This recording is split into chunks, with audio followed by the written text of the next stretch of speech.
En essence, la même ferveur a été observée hier soir dans les mosquées et autres espaces pour célébrer le baptême du prophète Mohammed, paix et salut sur lui. Les fidèles musulmans se sont massivement mobilisés pour écouter les prêches sur la vie du dernier envoyé d'Allah et s'inspirer des valeurs qu'il a défendues afin de bénéficier du pardon de notre Créateur. Une de nos équipes, dirigée par Aliou Ablé Touré, a fait le tour de quelques lieux de prêche. Voici ce qu'il nous rapporte. À l'occasion de la célébration du baptême du prophète Mahomet, paix et salut sur lui, à la Zavia d'Ismaël Dramé, confrérie Tidjaniya, les prêcheurs ont mis en avant les valeurs de la fraternité, de la tolérance et de la paix. En un mot, un appel aux valeurs spirituelles de l'islam. Cérémonie parallèle au stade du 26 mars, où le guide shérif Ousmane Madani Haïdra s'est d'abord adressé aux autorités de la transition. Dans son message, il a insisté sur la nécessité pour les dirigeants de placer la droiture, la justice et l'intégrité morale au cœur de l'action publique, avant d'insister sur la nécessité de renforcer l'union sacrée pour un islam de paix. Son message a aussi été marqué par un appel au dialogue, à la tolérance et à la cohésion nationale. Un compte rendu beaucoup plus complet dans nos éditions du soir. Nous restons dans le même registre pour évoquer ce phénomène que vous vivez peut-être, celui de la préférence d'une mosquée à une autre. Et vous avez certainement vos raisons. Certains fidèles musulmans invoquent la maîtrise du Saint-Coran par l'imam, sa bonne diction ou encore sa bonne tonalité. D'autres parlent plutôt de plus de concentration avec un imam par rapport à un autre. Et que dit l'islam sur le sujet? La réponse et les arguments des uns et des autres dans les grands formats de cette édition signée Kouma Sissako.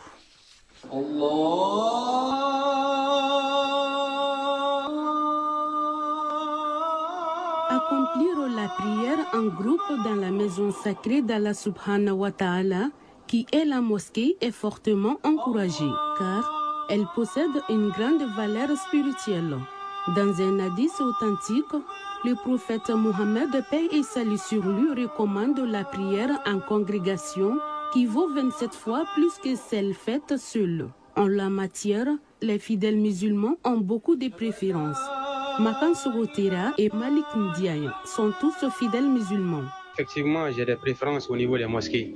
Je n'ai pas y aller prier. Dans une mosquée, elle n'est pas dédiée à la sunna. Malik Ndiaye, fidèle musulman. Dans mon secteur, il y a plus de 5, 6, 7 mosquées. Je préfère les mosquées, celles qui, je pense, être la meilleure pour moi en termes de spiritualité et d'apprentissage. Ça arrive très souvent que je parte prier dans les mosquées qui sont presque à 20 minutes de chez moi. Adama Ogobiyi, un musulman béninois résident au Mali, préfère accomplir ses obligations religieuses dans une mosquée de son quartier. J'aime prier à la mosquée parce que on se sent mieux à l'aise dans la prière. Dans mon entourage, si la mosquée est proche de moi, vraiment, ça, je le peux faire mieux. D'autres fidèles n'ont pas de préférence. L'essentiel pour eux est de prier en groupe comme Mamadou Keïta, fidèle musulman. Je ne vois pas de problème à ce niveau. Je prie dans n'importe quelle mosquée quand le moment de la prière arrive. Si prier en groupe est très important et recommandé, l'accomplir très loin de son résidence n'est pas sans raison. Malik Mangane, imam. Le prophète sallallahu alayhi wa sallam encourageait ses compagnons de marcher pour aller prier, car il a exigé à ce que les hommes, tant qu'ils ne sont pas malades, d'aller effectuer la prière dans la mosquée. Les femmes ne sont pas obligées, mais il y a beaucoup de mérite quand elles se rendent à la mosquée. Dr Tidjani Diarra est imam. Sur la terre, toutes les mosquées sont considérées comme la maison d'Allah. Et la mosquée joue un rôle très important dans l'islam, pour la stabilité de la société, pour le développement de la nation, pour l'équilibre social et pour la spiritualité surtout. Lorsqu'il arriva au Médine, la première des choses qu'il entreprit, c'est la construction de la mosquée, avant sa propre maison. Elle a dit, même en cas de force majeure, lorsque vous êtes attaqué par les ennemis, vous êtes en train de vous défendre, Allah subhanahu wa ta'ala a prescrit la façon de prier. À en croire Malik Ndiaye et Makan Sokotera, deux fidèles musulmans, les choix d'une mosquée relèvent à la fois d'une décision spécifique et religieuse. En islam, il est demandé à ce que les gens prient plus à la mosquée. Et quand je ne vais pas à la mosquée aussi, ça me fatigue moi-même. Ce choix peut être spécifique à cause de la proximité de la mosquée. Et ça peut être religieux, la manière dont l'imam préside la prière, ou bien la manière manière dont il salmodie le Coran. Dr Tidjani Diarra est imam. D'un fidèle à un fidèle, les gens n'ont pas les mêmes préférences de lecture. Certains peuvent être en l'aise avec la lecture d'un imam, l'autre il est en l'aise avec la lecture de l'autre imam. Donc si vous trouvez plus de concentration dans la prière, et on n'est pas du tout interdit de se rendre dans cette mosquée. Si la lecture d'un tel imam vous aide à méditer du Coran, à mieux sentir la douceur de la prière, donc on peut effectivement se déplacer. Même s'il y a une autre mosquée qui est proche de vous, ce n'est pas interdit de dépasser cette mosquée pour aller effectuer la prière dans une autre mosquée dans laquelle la lecture de l'imam, ça vous enchante. Bien que les phénomènes ne soient pas nouveaux, mais le constat devient de plus en plus saisissant. Celui de la floraison des mosquées. Dr Tidjani Diarra, imam. L'islam n'interdit pas à ce que 2-3 mosquées se construisent dans un quartier. Tant qu'il y a l'effectif, tant qu'il y a le monde, donc il peut y avoir autant de mosquées. Maintenant, peut-être s'il y a l'interférence des sons des microphones, au moment de la prière, chacun va éteindre les micros externes afin de bénéficier des micros internes. La mosquée est un lieu sacré d'Allah où renforce les liens entre croyants et leur créateur. Une portée spirituelle qui va au-delà des considérations personnelles.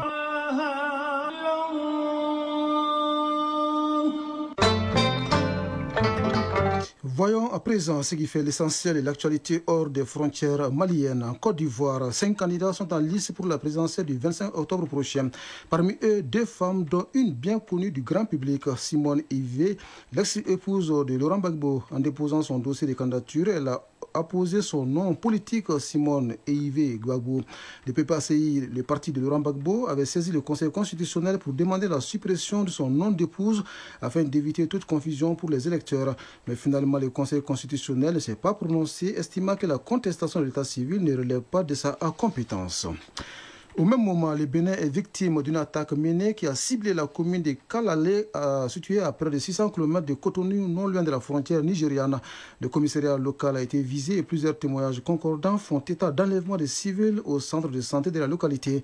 D'après les sources sécuritaires, les policiers ont opposé une résistance déterminée qui a permis de repousser l'assaut. Dans leur retraite, les anciens ont abandonné 2 véhicules qu'ils avaient réquisitionnés. De la sécurité à l'immigration, le Ghana accepte d'accueillir les ressortissants originaires d'Afrique de l'Ouest expulsés des États-Unis.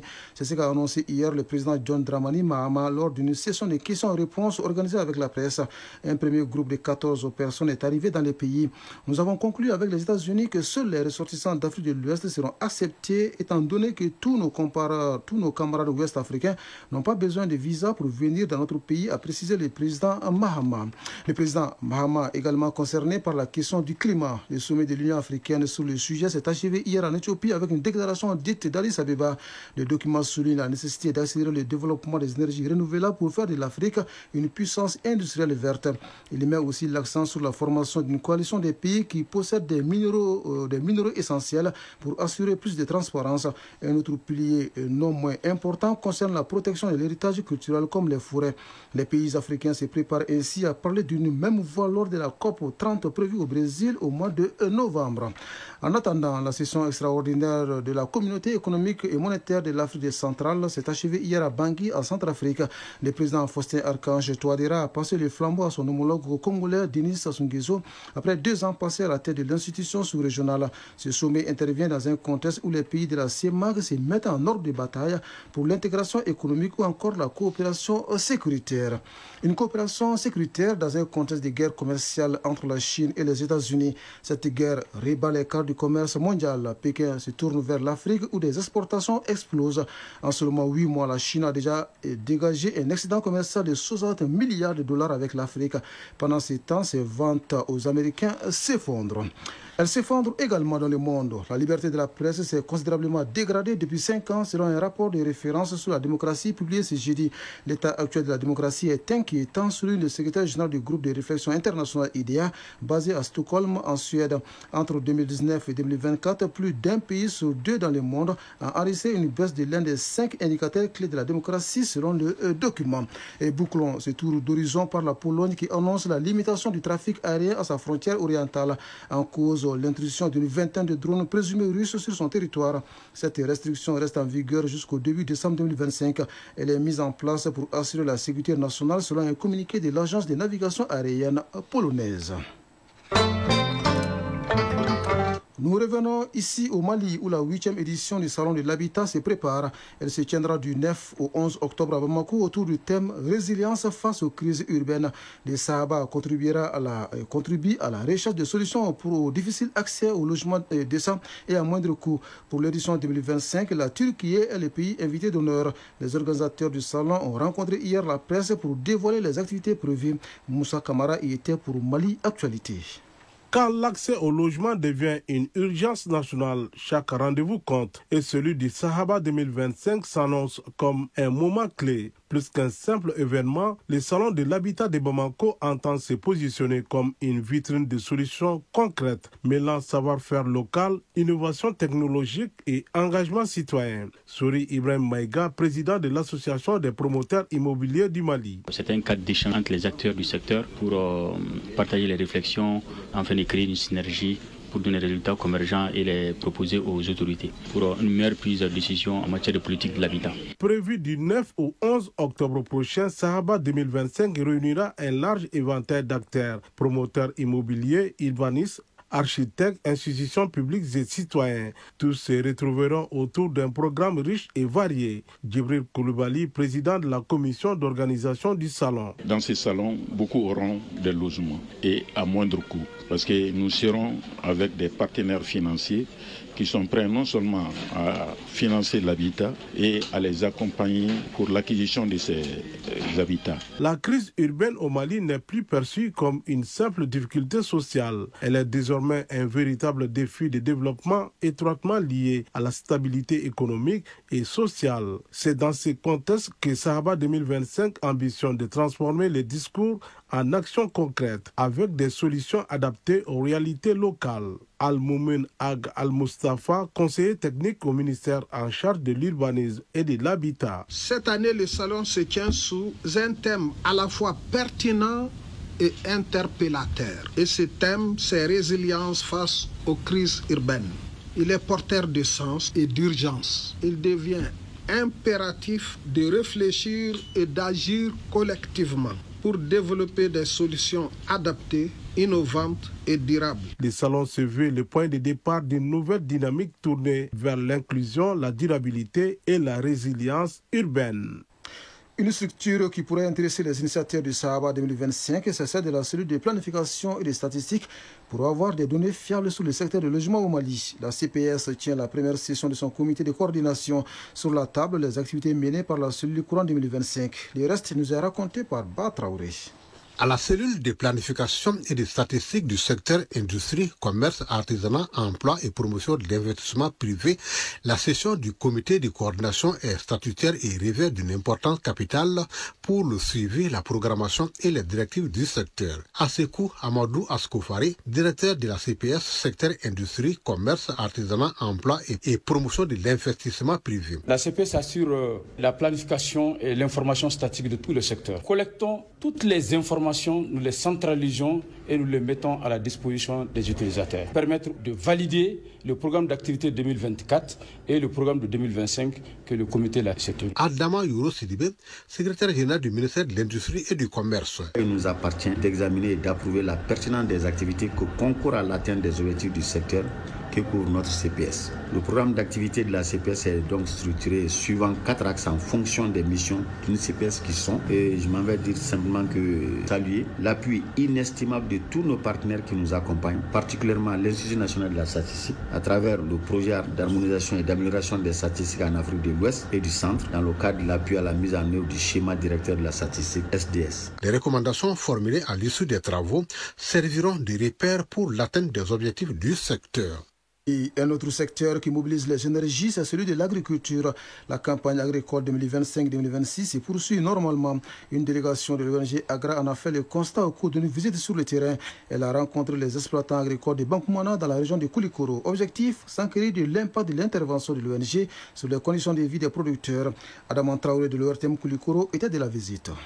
Ce séjour de la délégation d'Agra est marqué par les différents témoignages des producteurs de la zone sur les réalisations et l'appui effectué par Agra dans leur localité. Karim Kouné, agro-dealer. Agra a beaucoup aidé les exploitants agricoles, surtout les maraîchers. Et encore, Agra aussi a aidé les exploitants à mettre une ferme d'études à Nyaganabougou, à une hauteur de 8 millions. Les exploitants ont payé que 4 millions.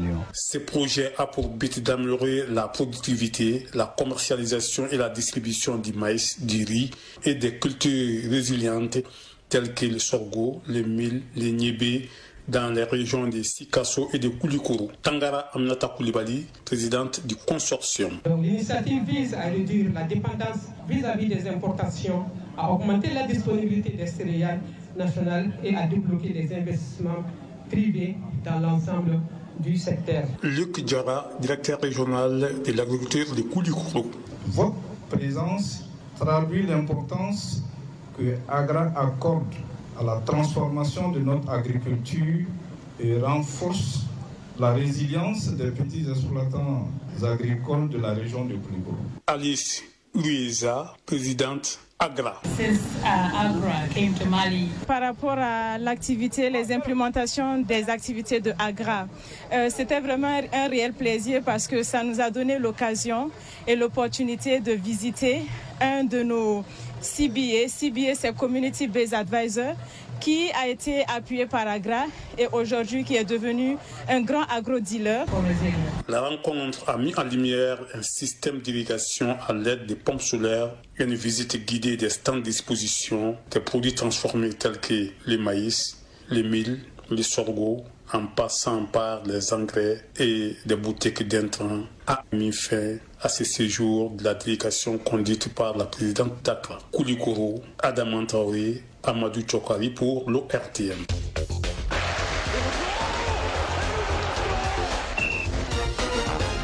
Dans l'actu des sports, que de bonnes nouvelles en provenance de Kigali. La capitale rwandaise abrite l'afro-basket de moins de 16 ans, filles et garçons. Les garçons maliens ont obtenu hier leur ticket pour les quarts de finale. Ils rejoignent ainsi les filles également qualifiées. Hors du continent, les championnats du monde d'athlétisme débutent le samedi prochain pour s'achever le 21 septembre à Tokyo, au Japon. Voyons les détails dans la synthèse de l'actualité sportive qui porte la signature de Fotigi Tunkara.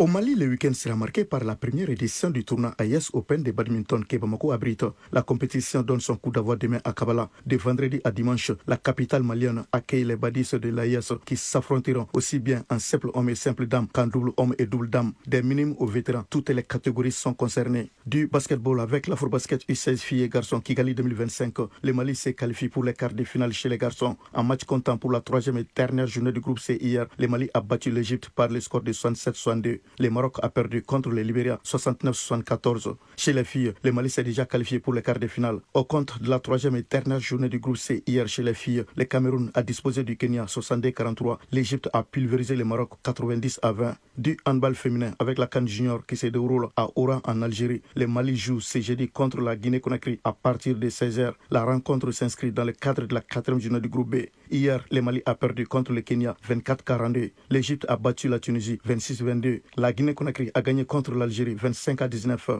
Manille accueille le meilleur nation du volleyball masculin. La compétition qui se déroule aux Philippines du 12 au 28 septembre et regroupe 32 pays répartis en 8 pôles. 4 pays africains, en l'occurrence la Tunisie et l'Égypte dans le groupe A, l'Algérie dans le groupe F et la Libye dans le groupe G prennent part à la compétition. La Tunisie fait son entrée en scène contre les Philippines, pays hôte, demain vendredi à 18h heure locale, mais 10h temps universel. La Libye affrontera le Canada samedi à 2h30 temps universel. L'Égypte et l'Algérie effectuent leur première sortie dimanche. Championnat du monde d'athlétisme 2025, cet événement majeur va réunir les meilleurs athlètes du monde à Tokyo du 13 au 21 septembre. Pendant 9 jours, plus de 2000 athlètes venus d'environ 200 pays rivaliseront d'ardeur dans 49 épreuves, dont 24 chez les hommes, 24 chez les femmes et un relais mixte. Un an après, les héros des Jeux de Paris 2024 vont se retrouver au Stade national de Tokyo. De nombreux champions olympiques en titre seront au rendez-vous de cette 20e édition des mondiaux, parmi lesquels la Kenyane Faith Kipyegon en 1500 mètres, l'américaine Noah Leisler sur les 100 mètres, la Sainte-Lucienne Julien Alfred au 100 mètres, le Norvégien Jacob Ingebrigtsen sur les 5000 mètres, le Suédois Armand Duplantis au saut à la perche, l'Ukrainienne Yaroslava Mouichik au saut en hauteur ou encore la Japonaise Haruka Kitaguchi au lancer de javelot devant son public.